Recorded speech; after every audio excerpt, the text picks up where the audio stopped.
All right, project update time for Mrs. White. I had a few people ask if I'm still working on Mrs. White. Yes, I'm still working on Mrs. White. Haven't posted videos in a couple months, but I just didn't know how to do this bed project portion of the build.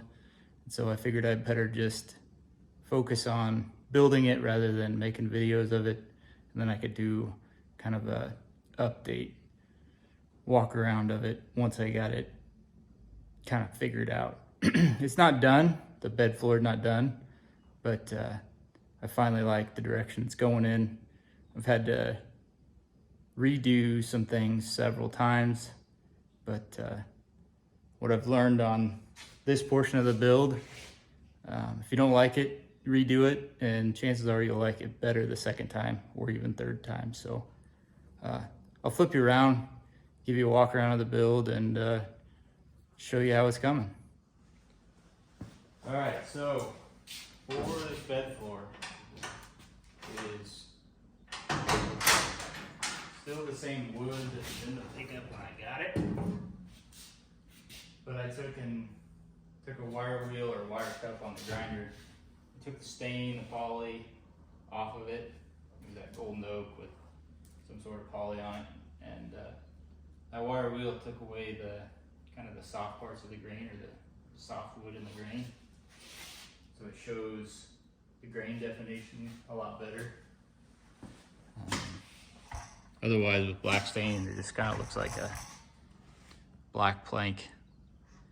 Can't see the grain, so happy with that.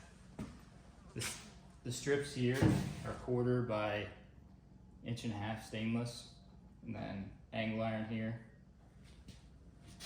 I've got angle iron in the front and angle iron in the back.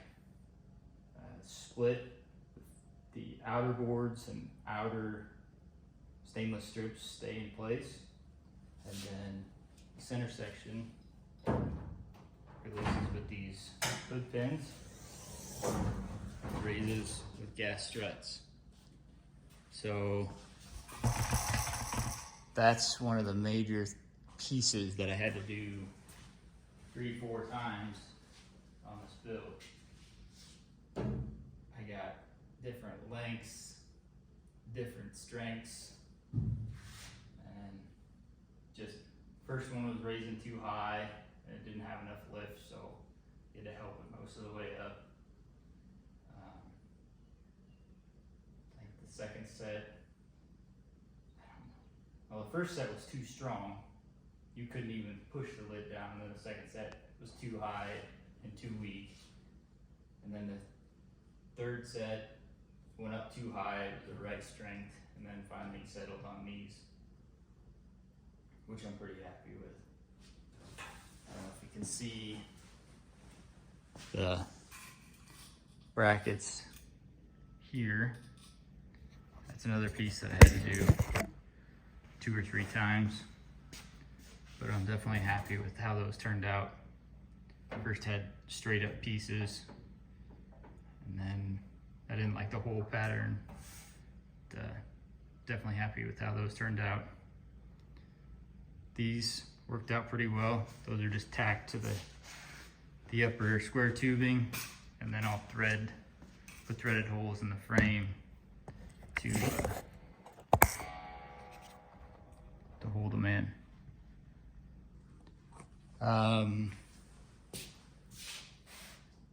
Yeah. Oh, the battery box. Battery box down here. You can see that.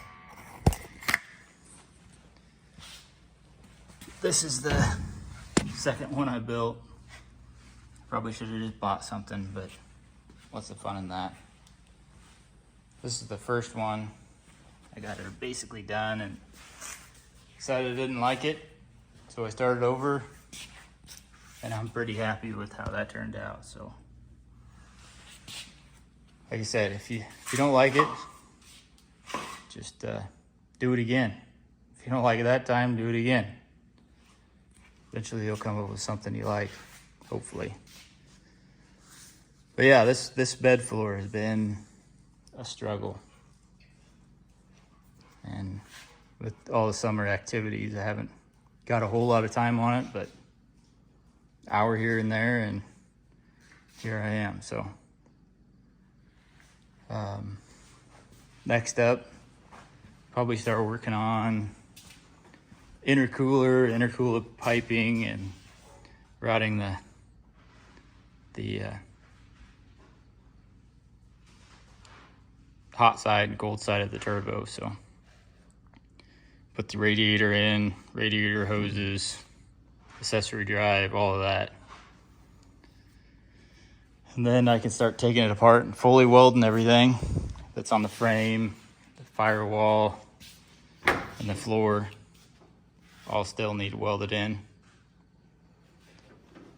And all the plumbing needs done. So I'm getting there, and I am still working.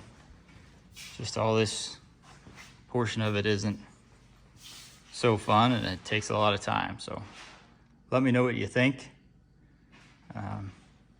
Any suggestions you have, I'd love to hear them. Talk to you later.